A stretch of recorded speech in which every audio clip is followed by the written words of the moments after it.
பத்தி நான் சொல்லும் போது என்னுடைய அப்பா கவிதை அவங்க சொன்னாங்க.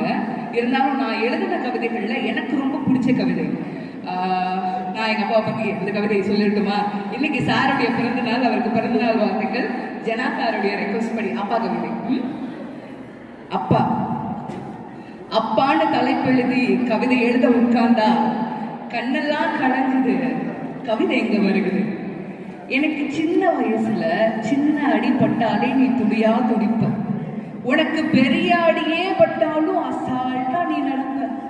நீ ஓடாத ஓட்டம் இல்லை, வாழ்க்கையில படாத பாடல்ல, எடுத்து சொல்ல யாரும் இல்லை, படிச்சு பட்டங்கிட்டான்னு ஏதும் வாங்கினதில்லை, பரம்பரை பணக்கார இல்லை, வெட்டி வந்தா உனக்கு இல்லை, வெட்டித்தனமா ஒரு நாளும் உன்னை நான் பார்த்ததில்லை, ஆன நல்ல துணி நீ போட்டதில்ல, நீ ஆனா பிறந்துட்டனாலேயே உன்னால அழுக கூட முடிஞ்சதில்லை, பம்பரமா நீ சுத்த பக்குவமா நான் இருந்த, பந்தாவா நான் சுத்த அடிச்ச பந்தாட்டம் நீ பறந்த, பத்திரமா என்னை பார்த்துக்க படாத பாட நீ பட்ட, அதனாலதான்ப்பா ஆண்டவனே ஆனாலும் அப்பாவுக்கு அப்புறம் தான் அப்படின்னு சொல்லி முடிச்ச அந்த கவிதை.